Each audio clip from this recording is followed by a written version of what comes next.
Welcome to Gyandeep online classes. Download करें हमारे app को सभी प्रतियोगात्मक परीक्षा समाधान के लिए। नमस्कार मित्रों। राज्यव्यवस्था की क्लास यानी संविधान की क्लास में हम लोग आज फिर उपस्थित हैं तीसरी क्लास को लेकर के। इस क्लास में हम लोग जो है 1833 चार्टर एक्ट को देखने का प्रयास करेंगे। ठीक है, 1833 का चार्टर एक्ट देखने का प्रयास करेंगे। और इसके पहले जो चार्टर एक्ट आपका था 1793 का चार्टर एक्ट, जिसमें कि जिसके बारे में हम लोग जानकारी जो है ले लिए थे। ठीक है, आज का जो टॉपिक है वो 1833 के चार्टर एक्ट से संबंधित है। ठीक है, तो चलिए शुरू करते हैं आज का जो है टॉपिक या आज की क्लास जो है 1833 का चार्टर एक्ट। जानने से पहले ये जान लेते हैं कि ये वास्तव में आया क्यों। देखिए, समय था आपका 1813 से 1833 के बीच का, है ना। 1813 से 1833 के बीच का ये आपका समय रहा है। ये वो समय था इतिहास में जब आपका औद्योगिक क्रांति चल रही थी। ठीक है, ये वो समय था जब आपका औद्योगिक क्रांति चल रही थी। ठीक है, औद्योगिक क्रांति, औद्योगिक क्रांति जिसका कि प्रभाव आपको पता है कि यूरोप में सबसे ज्यादा पड़ा है इस औद्योगिक क्रांति का, है ना। औद्योगिक क्रांति के चलते इस उद्योगों से सस्ते माल उत्पादित होने लगे और माल उत्पादित होने की दर जो है वो आपकी बढ़ जाती है, यानी माल जो है वह अधिक मात्रा में उत्पादित हो गए। बात क्लियर है। अब जब माल उत्पादन अधिक होगा तो जैसी बात है वस्तुएं जो है सस्ती हो जाएंगी, यानी उत्पादन बढ़ेगा। अब वस्तुओं की जो दाम है वो गिर जाएंगे, वस्तुएं सस्ती हो जाएंगी और ऐसे में लोगों का जो है जीवन स्तर जो है वो थोड़ा सा सुधर जाएगा और ऊपर हो जाएगा। क्यों? क्योंकि वो वस्तुएं सभी लोगों तक पहुंच हो जाती है, सभी लोगों की पहुंच जो है उन वस्तुओं तक हो जाती है। बात क्लियर है। ठीक है, और अन्य देश में जो है यूरोपीय देशों से दूसरे देशों में जो है इन वस्तुओं का निर्यात किया जाने लगा। बात क्लियर है।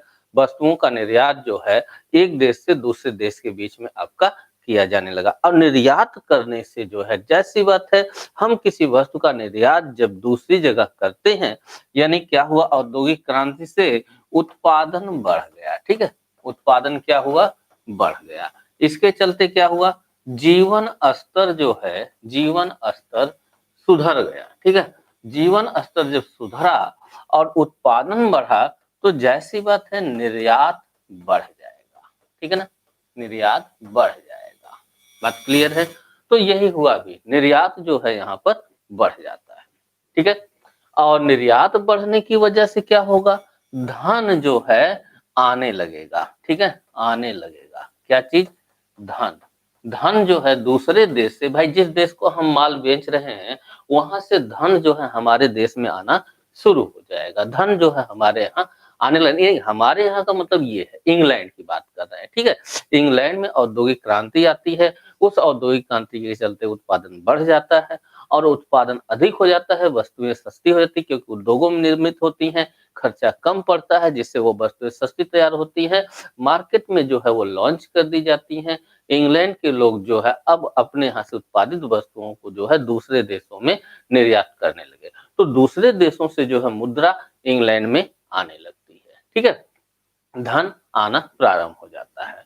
जब धन लोगों के पास आना प्रारंभ हो जाता है तो ऐसे में लोगों को एक अजीब सी स्वतंत्रता महसूस होती है क्योंकि धन उनके पास आ रहा है, उनकी पहुंच संसाधनों तक हो जाएगी। एक अनुभूति जो है स्वतंत्रता की अनुभूति करने लगते हैं वहां के लोग। ठीक है, वहां के लोग जो है एक स्वतंत्रता की जो है आपका अनुभूति करने लगते हैं। बात क्लियर है।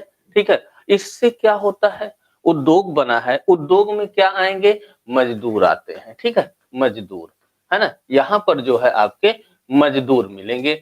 अब मजदूर में जो है चेतना का विकास हो जाता है, चेतना का विकास। भाई चेतना का विकास होने की वजह भी है क्योंकि मुद्रा जो है इन्हें मिलने लगी है, पर्याप्त मात्रा में निर्यात हो रहा है तो पैसा आ रहा है, माल बिक रहा है, पैसा आ रहा है, इनके पास पैसा आ जाएगा और धीरे धीरे जो है इनकी खुद की चेतना जो है वो विकसित होने लगेगी, यानी ये जागरूक होने लगेगी। अब जब ये जागरूक हो जाएगा मजदूर वर्ग, तो ऐसे में जो है नमस्कार, नमस्कार निशा जी। ऐसे में जो है ये जो आपका मजदूर वर्ग है, वह अपने अधिकार के लिए लड़ने लगेगा। यानी अधिकार के लिए जो है लड़ने लगता है। अधिकार की मांग जो है ये मजदूर वर्ग जो है करने लगता है। मजदूरों के द्वारा अधिकार की मांग के लिए आंदोलन शुरू कर दिए जाते हैं। ठीक है? इसी समय जो है उदारवादी नीतियों के द्वार भी खोल दिए जाते हैं। उदारवादी नीतियों के द्वार भी खोल दिए जाते हैं। ठीक है? इसी समय जो है और खोल दिए जाने के कारण जो है कई परिवर्तन आ जाते हैं। साथ ही साथ इस समय जो है फ्रांसीसी क्रांति भी हो रही थी। ठीक है? और फ्रांसीसी क्रांति का प्रभाव क्या हुआ कि इसके चलते जो है मानवीय अधिकारों का प्रचार स्पष्ट रूप से होने लगा। और जब मानवीय अधिकार का प्रचार अन्य देशों में होगा, तो भारत कहीं उससे अछूता नहीं है। उस तरह की भावनाएं यहाँ भी जगेंगी और लोगों की विचारधाराएं यहाँ पर भी बदलेंगी और खुद संसद में जो ब्रिटिश की संसद है, वहां पर भी इस तरह की विचारधाराएं पनपेंगी और पनपी भी। ठीक है? तो ऐसे में क्या हुआ कि ब्रिटिश संसद कही कि ऐसा करते हैं, जो कंपनी का शासन अभी भारत में है, उसके शासन को समाप्त कर दिया जाए। तो ब्रिटिश संसद में जो है 2 वर्ग आता है। ठीक है? ब्रिटिश संसद में उस समय जो है ये आपके 2 वर्ग हो जाता है। एक ये मांग करता है कि जो कंपनी का शासन है वो वहाँ से यानी कि जो है भारत से समाप्त करके क्राउन के हाथ में सीधे दे दिया जाए। यानी ब्रिटिश सम्राट या ब्रिटिश क्राउन जो है वो खुद जो है भारत का शासन अपने हाथ में ले ले। लेकिन हुआ क्या, यहाँ पर जो है बहुमत ऐसे लोगों को नहीं मिला। यानी कि बहुमत से यह मत जो है संसद में नहीं पास हो पाया। ठीक है? जब संसद में बहुमत से यह मत पास नहीं हो पाया, तो ऐसे में किया क्या गया? ठीक है? तो ऐसे में एक पक्ष जो था वो आपका था मैकाले का। ठीक है? नाम सुने होंगे मैकाले। एक पक्ष जो था वो मैकाले का था। इनका क्या कहना था? वास्तव में मैकाले जो इस समय थे वह नियंत्रण बोर्ड के अध्यक्ष थे। मैकाले जो थे ये इस समय नियंत्रण बोर्ड के अध्यक्ष थे। आपको पता ही है कि नियंत्रण बोर्ड इस समय जो है इंग्लैंड में हुआ करता था। ठीक है? तो इस नियंत्रण बोर्ड के अध्यक्ष के रूप में आपके मैकाले थे, है ना? मैकाले ने सलाह दिया कि कंपनी का शासन अभी रहने दिया जाए, लेकिन उसके आधार में कुछ परिवर्तन कर देना चाहिए। यानी जो आधार उसका है, जो बेस है, उसमें आपका इसमें परिवर्तन कर देना चाहिए, लेकिन जो कंपनी का शासन है अभी और आगे बढ़ा दिया जाना चाहिए। ऐसी बात जो है कही गई मैकाले द्वारा और ये हावी भी रहा और मैकाले की बात को जो है मान लिया जाता है और इसी को ध्यान में रखते हुए जो परिवर्तन करना है, उसी परिवर्तन को 1833 के राजलेख द्वारा जो है आपका लाया जाता है। यानी कि 1833 का चार्टर एक्ट आपका अब आ जाता है। ठीक है? 1833 का चार्टर एक्ट यहाँ पर लाया जाता है, उसी को ध्यान में रखते हुए। कहने का मतलब अब हम आ जाते हैं 1833 के चार्टर एक्ट में। ठीक है? 1833 के चार्टर एक्ट में आ जाते हैं, इसकी बातों को समझने का प्रयास करते हैं। बात क्लियर है? तो समझिएगा, ये क्रम से अगर बात करें तो आपका तीसरा चार्टर था। ठीक है? ये आपका जो है तीसरा चार्टर था। ठीक है? ये तीसरा चार्टर आपका था। क्या किया गया इसमें? अभी मैकाले की बात को जो स्वीकार किया गया था, मतलब कंपनी का शासन अभी अगले कुछ सालों के लिए और बढ़ा दिया जाए, तो वही काम किया गया। कंपनी का अधिकार जो है 20 वर्ष के लिए बढ़ा दिया गया। ठीक है? कंपनी का कंपनी का अधिकार जो था ये 20 वर्ष के लिए बढ़ा दिया गया। बात क्लियर है? यानी अभी आगे जो है कंपनी यहाँ पर 20 वर्ष तक कर सकती थी काम। ठीक है? नमस्कार, नमस्कार सभी लोगों को। ठीक है? कंपनी अगले 20 वर्ष तक जो है यहाँ पर उसका अधिकार रहेगा, ये चीज यहाँ पर कर दिया गया। लेकिन किया और क्या गया? बंगाल के गवर्नर जनरल को संपूर्ण भारत का गवर्नर जनरल बना दिया गया। ये काम किया गया। ठीक है? क्या काम किया गया भाई? तो बंगाल का गवर्नर जनरल जो है, बंगाल का गवर्नर जनरल, ठीक है, जनरल को संपूर्ण भारत का गवर्नर जनरल बना दिया गया, ठीक है, गवर्नर जनरल बना दिया गया, याद रखिएगा, ठीक है, बना दिया गया। यानी क्या हुआ कि गवर्नर जनरल का जो अधिकार था उसकी अधिकारिता में वृद्धि कर दी जाती है। ध्यान से समझिएगा इस चीज को। क्या किया गया? पहला काम, मैकाले जैसा कि कहा ही था संसद में, जो कि नियंत्रण बोर्ड का उस समय अध्यक्ष था, उसके द्वारा क्या कहा गया था कि कंपनी के शासन को अभी भारत में समाप्त न किया जाए, कुछ वर्षों तक अभी जारी रखा जाए, उसके आधारभूत परिवर्तन किया जाए, ठीक है, बेस यानी कि आधार परिवर्तन किया जाए। इसी को ध्यान में रखते हुए 1833 का आपका चार्टर एक्ट आता है। 1833 का जो चार्टर एक्ट आता है तो पहला तो बात वही आएगी कि कंपनी का शासन जो है वो आपका 20 वर्ष तक बढ़ा दिया गया है, ठीक है। लेकिन बात ये है कि कंपनी के प्रभुत्व को धीरे धीरे समाप्त करना था या कम करना था, तो इसी को ध्यान में रखते हुए कंपनी के अधिकारों में कमी की जाने लगी और गवर्नर जनरल के अधिकार को बढ़ाया जाने लगा, गवर्नर जनरल का विस्तार किया जाने लगा।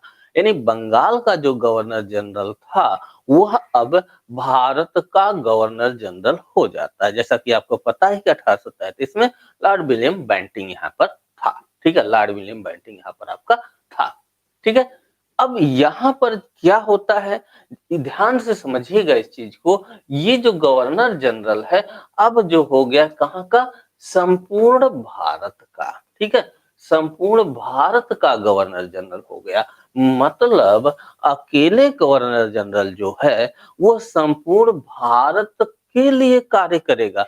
यानी संपूर्ण भारत की शक्ति कहाँ समाहित हो गई? एक अकेले व्यक्ति में, किसमें? गवर्नर जनरल और उसकी परिषद में, ठीक है, गवर्नर जनरल और उसकी परिषद में। कहने का मतलब ये हुआ कि गवर्नर जनरल जो है अब संपूर्ण भारत के लिए विधि बना सकता था। ध्यान से समझिएगा इस चीज को। अगला पॉइंट जो यहाँ पर आएगा उस चीज को समझने के लिए इस बात को ध्यान से समझिएगा कि बंगाल का गवर्नर जनरल अगर भारत का गवर्नर जनरल हो जाता है तो अभी तक वो बंगाल के लिए विधि बनाता था, अब वो विधि किसके लिए बनाएगा?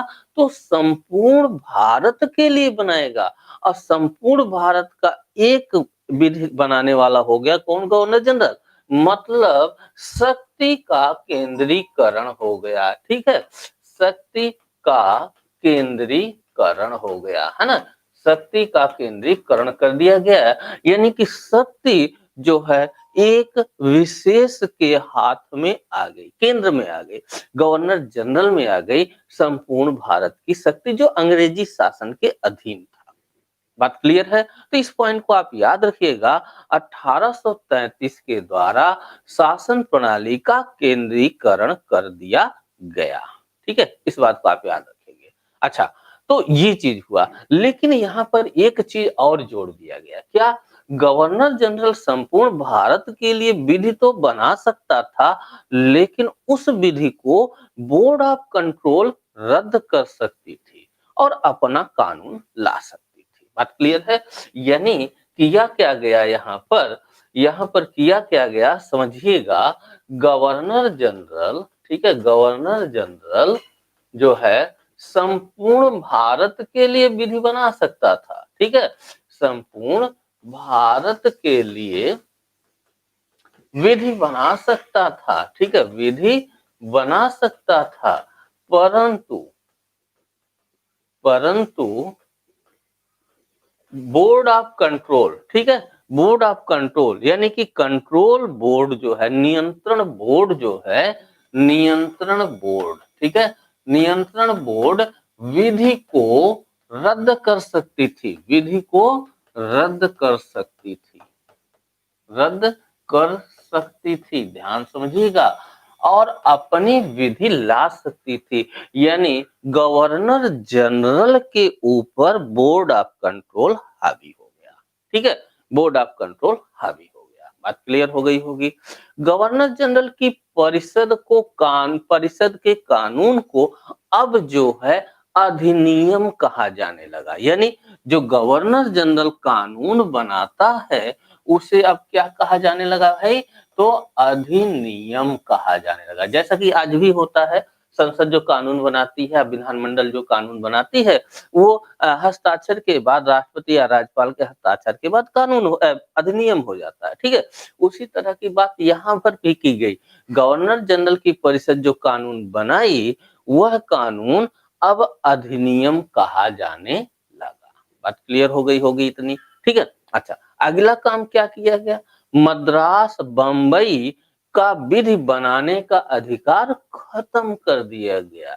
ठीक है, अभी तक क्या था? बंबई और मद्रास, है ना? बंबई बंबई और मद्रास, ठीक है, मद्रास की विधि बनाने की शक्ति समाप्त।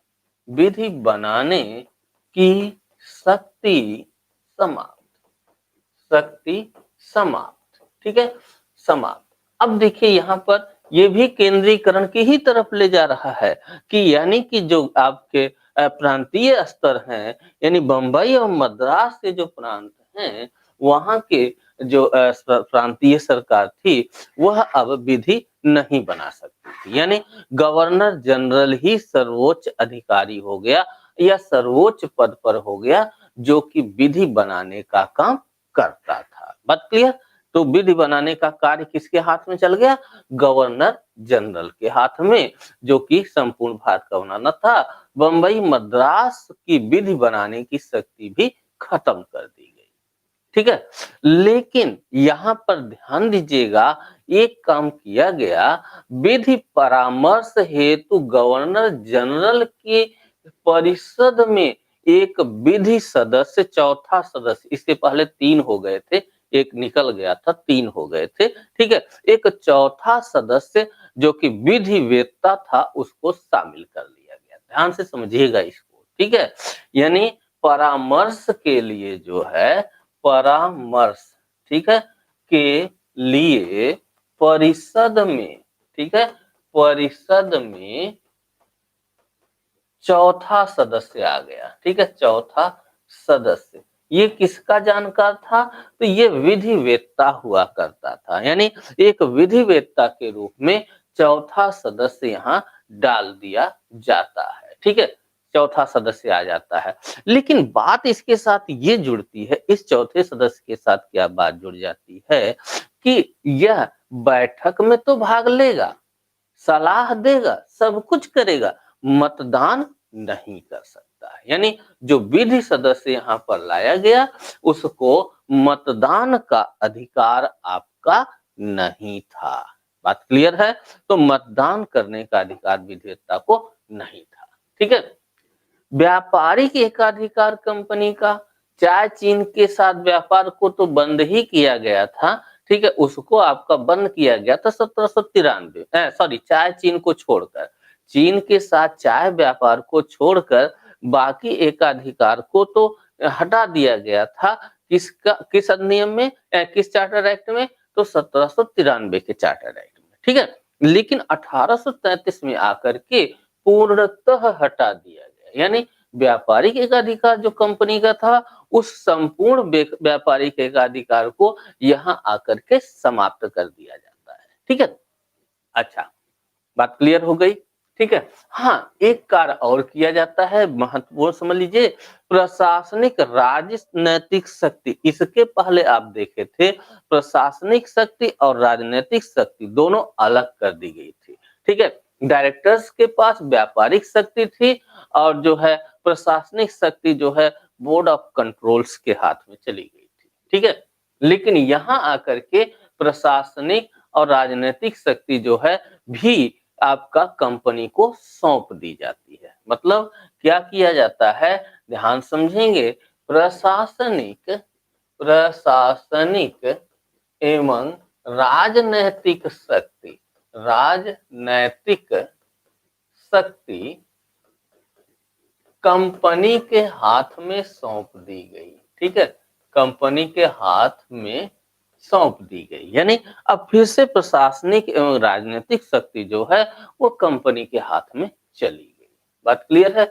महत्वपूर्ण पॉइंट, इस अधिनियम का सबसे महत्वपूर्ण कहा जा सकता है विधि संहिताकरण के लिए विधि आयोग का गठन।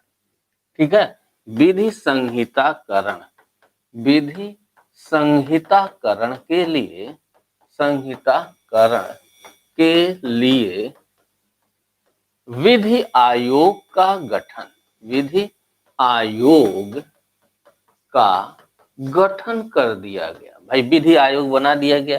यहाँ शब्द आया है संहिताकरण। संहिताकरण का सीधा सा तात्पर्य होता है कि विधियों को कलेक्ट कर लिया जाए, कलेक्ट करके एक जगह कर लिया जाए। ठीक है, कलेक्शन कर लिया जाए। तो जितनी भी विधियां बनी थी उनको कलेक्शन करने के लिए एक विधि आयोग का गठन किया गया और लॉर्ड मैकाले इस प्रथम विधि आयोग के अध्यक्ष थे। यानी जो आपकी प्रथम विधि आयोग बना, प्रथम विधि आयोग, ठीक है, प्रथम विधि आयोग जो बना इसके अध्यक्ष आप थे लॉर्ड मैकाले। ठीक है, मैकाले थे, लॉर्ड मैकाले इसके अध्यक्ष थे। ये 4 सदस्यीय थी। ठीक है, ये 4 सदस्यीय विधि आयोग था।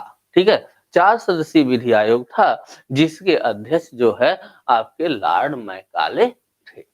बात क्लियर है? ठीक है, यहाँ भी बात आती। और अगला पॉइंट क्या इसमें आता है, और महत्वपूर्ण घटना क्या हुई कि दास प्रथा को विधि विरुद्ध घोषित कर दिया गया। ठीक है, दास प्रथा को विधि विरुद्ध घोषित कर दिया गया, विधि विरुद्ध घोषित कर दिया गया। ठीक है, घोषित कर दिया गया, है ना। दास प्रथा को विधि विरुद्ध जो है इसमें घोषित कर दिया जाता है। ठीक है, दास प्रथा को विधि विरुद्ध घोषित यहाँ पर कर दिया जाता है। बात क्लियर हो गई होगी इतनी, है ना। और क्या किया, महत्वपूर्ण बात, इस अधिनियम के काफी पॉइंट्स महत्वपूर्ण, एक बार फिर से हम रिवाइज कर देंगे इसको। यहाँ पर एक चीज और बहुत महत्वपूर्ण किया गया, सरकारी सेवाओं में जो है रंग भेद, वंश, परंपरा, मूल वंश, जन्म स्थान, धर्म के आधार पर विभेद करना प्रतिबंधित कर दिया गया। कहने का मतलब ये रहा कि सरकारी कर्मचारी की नियुक्ति में, ठीक है, सरकारी कर्मचारी की नियुक्ति में, सरकारी कर्मचारी की नियुक्ति में धर्म, मूल वंश, जन्म स्थान, रंग के आधार पर मतभेद करना प्रतिबंधित कर दिया। कहने का मतलब ये रहा कि अब अगर कंपनी के अंदर किसी कर्मचारी की नियुक्ति करनी है तो उसे हम जो है उसके धर्म, उसके मूल वंश, जन्म स्थान या रंग के आधार पर नहीं देखेंगे, सबको समान अधिकार दे दिया गया। एक महत्वपूर्ण घटना आपकी इसके साथ जुड़ी हुई थी। ठीक है, एक और काम किया गया, गवर्नर जनरल परिषद को बजट बनाने की शक्ति दे दी गई। बजट, ठीक है, किसको, गवर्नर जनरल की परिषद को, गवर्नर जनरल, ठीक है, जनरल की परिषद को। बात क्लियर है, गवर्नर जनरल की परिषद को बजट बनाने की शक्ति प्रदान कर दी गई। यानी गवर्नर जनरल की परिषद बजट अब बना सकती है। बजट जैसा कि आप जानते हैं कि आपका जो खर्च है, व्यय है साल भर का, उसका लेखा जोखा होता है। ठीक है, तो उसको बनाने की शक्ति गवर्नर जनरल की परिषद को दे दी गई। अब इतनी बात अगर आप ध्यान से समझे हैं तो आपको मूल पॉइंट्स कहाँ निकल के आता है कि यहाँ से कहीं ना तो कहीं संविधान निर्माण की प्रक्रिया प्रारंभ हो जाती है। ठीक है, संविधान निर्माण की प्रक्रिया के आंशिक संकेत, ध्यान समझिएगा, आंशिक संकेत दिखने लगते। क्यों भाई? क्योंकि मैकाले की अध्यक्षता में विधि आयोग गठित कर दिया गया और वो विधि आयोग क्या करेगा, जो है जितनी भी विधियां हैं उनको संग्रहित करेगा, संकलित करेगा। तो संविधान क्या होता है, विधियों का या अधिनियमों का ही तो संग्रह होता है। तो कहने का मतलब यहाँ पर है कि संविधान निर्माण के आंशिक संकेत हमारे यहाँ दिखने लगे। ये बात जो आपकी रही 1833 के राजलेख की। ठीक है, फिर से एक बार मोटा-मोटी इसके महत्वपूर्ण पॉइंट्स को आप लोग समझ लीजिएगा, क्या-क्या चीज़ है जानिएगा। 1833 तीसरा चार्टर एक्ट था, ठीक है? कंपनी का एकाधिकार 20 वर्ष के लिए और बढ़ा दिया गया, यानी कंपनी का अधिकार, एक अधिकार नहीं कंपनी का अधिकार बढ़ा दिया गया। के शासन का जो है यानी कि जो शक्ति का है, शासन प्रणाली का है, केंद्रीकरण कर दिया गया। भाई केंद्रीकरण क्यों कर दिया गया? क्योंकि बंगाल का गवर्नर जो था अब वो पूरे भारत का गवर्नर जनरल हो गया। लॉर्ड विलियम बेंटिंक इस समय था 1833 में, ठीक है? पूरे भारत का गवर्नर जनरल हो गया, यानी पूरे भारत जो अंग्रेजी साम्राज्य में था, पूरा भारत उसका शासक एक हो गया। शक्ति किसमें निहित हो गई? गवर्नर जनरल के हाथ में। यानी शक्ति का केंद्रीकरण कर दिया गया। शक्ति का यहाँ पर जो है आपका केंद्रीकरण कर दिया जाता है, यानी केंद्रीय बिंदु पे शक्ति आकर के समाहित हो गई। पूरे शक्ति जो है गवर्नर जनरल के हाथ में आ गई। अब गवर्नर जनरल जो है पूरे भारत के लिए विधि बना सकता था, ठीक है? जो शक्ति आपको मुंबई और मद्रास को दी गई थी विधि बनाने की, उसको भी खत्म कर दिया गया। यानी पूरे भारत पर विधि अब कौन बना सकता था? गवर्नर जनरल, उसकी परिषद मिल करके। तो शक्ति का क्या हो गया? केंद्रीकरण। बार-बार फोर्स कर रहे हैं इसीलिए कि 1833 अधिनियम से 1833 चार्टर एक्ट से शक्ति का केंद्रीकरण हो जाता है। बात क्लियर है? इस चीज को दिमाग में बैठा लीजिएगा। लेकिन यहाँ पर बात एक चीज और डाल दी गई कि जो गवर्नर जनरल था वह जो है निरपेक्ष ना हो जाए, यानी कि शक्ति का दुरुपयोग ना करने लगे, उसके नियंत्रण के लिए बोर्ड ऑफ कंट्रोल को पकड़ लिया गया। यानी बोर्ड ऑफ कंट्रोल जो है वो आपका गवर्नर जनरल के विधि को जो है रद्द कर सकती थी। Board of control governor general की विधि को रद्द कर सकती थी। बात क्लियर है? और वो जो है उसको खत्म करके अपनी विधि ला सकती थी। ये बात यहाँ पर कर दी गई। बात क्लियर है? गवर्नर जनरल की परिषद में अभी तक 3 सदस्य थे। एक चौथा सदस्य विधि वेदता के रूप में आ जाता है। विधि वेदता के रूप में एक चौथा सदस्य आपका यहाँ पर आ जाता है, ठीक है? और क्या किया गया? व्यापारिक एकाधिकार की जहां तक बात है, चाय का चीन के साथ व्यापार आपका बचा हुआ था 1793 में, बाकी हट गया था। तो वो भी यहाँ समाप्त कर दिया गया, यानी कि कंपनी का व्यापारिक एकाधिकार यहाँ जो है आपका समाप्त कर दिया जाता है। ठीक है? और क्या किया गया? इससे पहले जो है राजनीतिक और प्रशासनिक शक्ति जो है बोर्ड ऑफ कंट्रोल के हाथ में चली गई थी, उसे फिर से जो है कंपनी के हाथ में सौंप दिया जाता है। ठीक है? महत्वपूर्ण पॉइंट, विधि का संहिताकरण करने के लिए विधि आयोग का गठन होता है और पहले विधि आयोग के अध्यक्ष जो हैं वो आपके होते हैं लॉर्ड मैकाले। याद रखिएगा, लॉर्ड मैकाले पहले विधि आयोग के अध्यक्ष होते हैं और ये विधि आयोग 4 सदस्यीय होता है। यही से बात निकल के आती है कि संविधान निर्माण के आंशिक संकेत हो जाते। क्यों? संविधान विधियों का संकलन है और वही मैकाले को दिया गया है करने के लिए, या विधि आयोग को दिया गया है। ठीक है? अच्छा, दास प्रथा को यहाँ पर जो है विरुद्ध घोषित कर दिया जाता है। साथ ही साथ महत्वपूर्ण काम किया गया कि रंग भेद, रंग भेद और आपका मूल वंश, जन्म स्थान, धर्म के आधार पर जो है कंपनी यानी कि सरकारी कर्मचारियों की नियुक्ति में मतभेद नहीं किया जाएगा। इस तरह का भी प्रावधान इसमें कर दिया जाएगा। तो काफी कुछ सहूलियत यहाँ पर दे दी गई, जो कि प्रभाव हम पीछे इसके आने की वजहें जो रही हैं, जिनका जिक्र किए थे, उसके चलते ये सब हुआ है। ठीक है? अच्छा, गवर्नर जनरल परिषद अब बजट बना सकती थी, ठीक है? और गवर्नर जनरल की परिषद के बजट आपका निर्माण कर सकती थी, ये बात जो है इसमें कही गई। बात क्लियर है? तो ये आपका 1833 का राजलेख या 1833 का चार्टर एक्ट था। बात क्लियर है? ठीक है? इसके बाद अगला चार्टर एक्ट जो आता है वो आपका 1853 का आता है ना? 1853 का चार्टर एक्ट आता है। 1853 का चार्टर एक्ट, ठीक है? इसमें क्या बातें हुई भाई? थोड़ी सी इसके इतिहास को जान लेते हैं कि इसको लाने की जरूरत क्यों पड़ी, परिस्थितियां आखिरकार क्या थी जिसके चलते ये आपका आया। देखिएगा, समझिएगा, अभी तक क्या था, बोर्ड ऑफ कंट्रोल था और कंपनी के डायरेक्टर्स थे। तो कोई विधि बनाना हुआ या कोई बात हुई या कोई कृत्य करना हुआ, ठीक है? तो कृत्य करने के बीच में आपके बोर्ड ऑफ कंट्रोल्स और डायरेक्टर्स बीच में आया करते थे, जिसके चलते प्रक्रिया जो है लंबी हो जाती थी और कार्य जो है डिले हो जाता था। जो भी कार्य करना होता था इसके चक्कर में जो है वो डिले हो जाता था। बात समझ रहे हैं ना? ठीक है? तो इसको ध्यान में रखते हुए संसद में बार-बार मांग उठ रही थी, ठीक है? कि ये जो है आपके बोर्ड ऑफ डायरेक्टर्स जो हैं, ठीक है? बोर्ड ऑफ डायरेक्टर्स जो कि कंपनी में हुआ करते थे, नियंत्रण बोर्ड जो कि आपका इंग्लैंड में बैठा हुआ था, ये अनावश्यक हो गए हैं। इनके चलते अनावश्यक देरी हो जा रही है और बोर्ड ऑफ डायरेक्टर्स से कोई लाभ नहीं मिल रहा है, ठीक है? बोर्ड ऑफ डायरेक्टर्स से हमें कोई लाभ नहीं हो रहा है, ठीक है?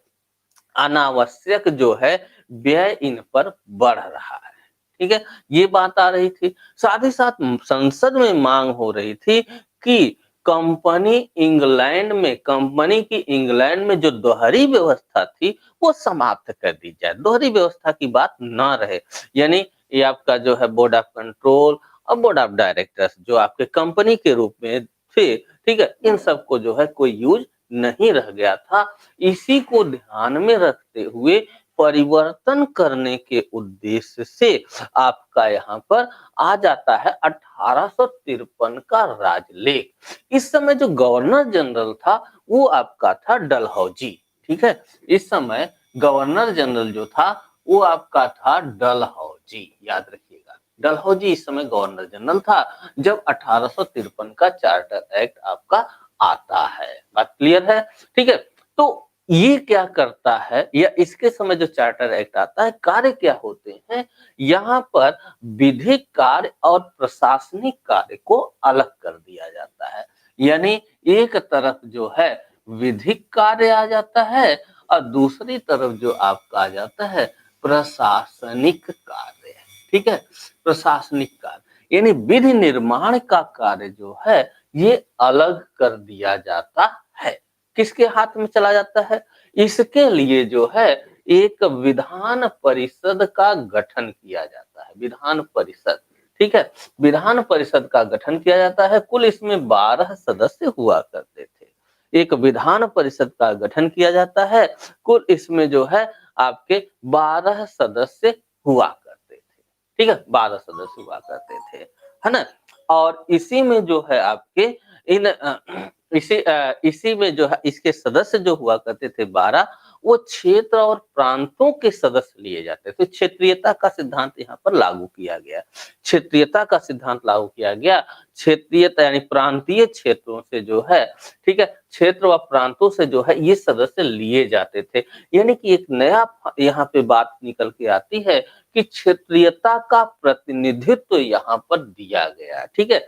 यहाँ पर क्या किया गया? क्षेत्रीयता, ठीक है? क्षेत्रीयता का प्रतिनिधित्व, प्रतिनिधित्व, ठीक है? प्रतिनिधित्व यहाँ पर आपका सामने निकल करके आता है, ठीक है? क्षेत्रीयता के प्रतिनिधित्व की बात आपकी यहाँ से आ जाती है। बात क्लियर है? अच्छा, लेकिन बात यहाँ पर एक और जोड़ दी जाती है। विधि को अधिनियम बनने के लिए गवर्नर जनरल की अनुमति अनिवार्य। यानी ये जो आपका विधि बनाएगी, ये अधिनियम तभी बनेगा, ठीक है? जब गवर्नर जनरल, ठीक है? गवर्नर जनरल की अनुमति मिल जाए, ठीक है? गवर्नर जनरल की यानी कि जो आज की स्थिति है, संसद की विधि जो है अधिनियम तभी बनती है जब राष्ट्रपति का सिग्नेचर हो जाता है। बात समझ रहे हैं? ठीक है? उसी तरह से ये भी था, विधान परिषद का भी मामला इसी तरह से था कि विधान परिषद जो भी विधि बना रही है, वह अधिनियम तभी बन सकता था जब गवर्नर जनरल उस पे सिग्नेचर कर दे, यानी गवर्नर जनरल की अनुमति हो जाए, तभी वह अधिनियम बन सकता था, अन्यथा वह अधिनियम नहीं होगा। बात क्लियर हो गई? ठीक है? और दूसरी बात क्या कर दी गई? गवर्नर जनरल को वीटो शक्ति दे दी गई, यानी गवर्नर जनरल वीटो कर सकता था। यानी गवर्नर जनरल, ठीक है, को वीटो की शक्ति दे दी गई, वीटो की शक्ति, ठीक है, वीटो की शक्ति दे दी गई, है ना, दे दी गई। याद रखिएगा इस चीज को, गवर्नर जनरल के हाथ में वीटो आ गया। अब बात शब्द यहाँ आ गया वीटो। वीटो का मतलब सीधा सा है किसी को रोक दिया जाना, यानी विधि को वह रोक सकता था पास होने से, ठीक है। तो यहाँ पर जो है गवर्नर जनरल को वीटो की शक्ति दे दी गई। बात क्लियर हो गई। तो वीटो की शक्ति यहाँ पर मिल गई, है ना। बंगाल प्रशासन के लिए लेफ्टिनेंट गवर्नर बना दिया गया। बंगाल प्रशासन, बंगाल प्रशासन के लिए लेफ्टिनेंट गवर्नर, ठीक है, लेफ्टिनेंट गवर्नर की नियुक्ति दी गई, ठीक है। एक लेफ्टिनेंट गवर्नर बना दिया गया जो कि बंगाल के प्रशासन की देखरेख करेगा, ठीक है, बंगाल के प्रशासन के लिए बना दिया गया, ठीक है। अच्छा, इसके पहले आप लोगों ने देखा था कि 1833 में एक विधि सदस्य गवर्नर जनरल की परिषद में दिया गया था 1833 से।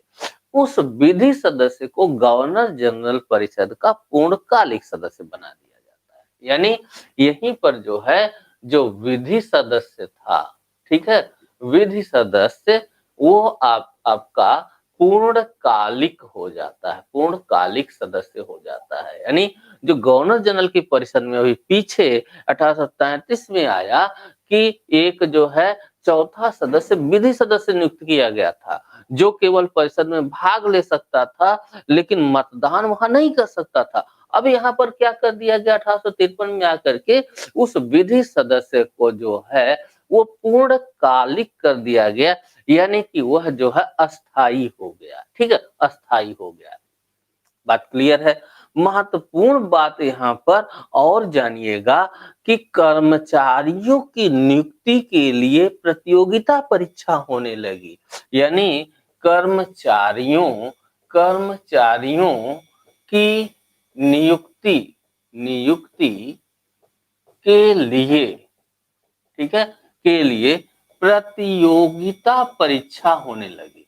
प्रतियोगिता परीक्षा आपकी आयोजित की जाने लगी, ठीक है। यानी कर्मचारियों की नियुक्ति अब एक प्रतियोगिता परीक्षा से होगी, ठीक है। ये बात भी यहाँ पर कर दी गई, बड़ी बात थी, इसको याद रखिएगा। प्रतियोगिता परीक्षा आपकी शुरू हो जाती है, ठीक है।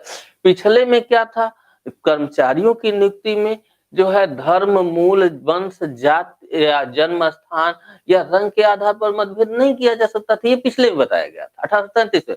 लेकिन यहाँ पर आकर के जो नियुक्ति होगी वो परीक्षा द्वारा होगी, प्रतियोगिता परीक्षा ली जाएगी, जो उसके योग्य होगा उसको उस स्थान पे रखा जाएगा। बात क्लियर है।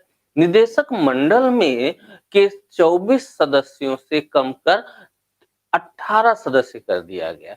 यानी निदेशक मंडलों की संख्या जो है यहाँ पर घटा दी गई, ठीक है। निदेशक मंडलों की संख्या घटा दी गई और निदेशक मंडलों पर चर्चा भी चल रही थी, ठीक है। तो उनके सदस्य जो 24 हुआ करते थे अब हो गए 18, ठीक है।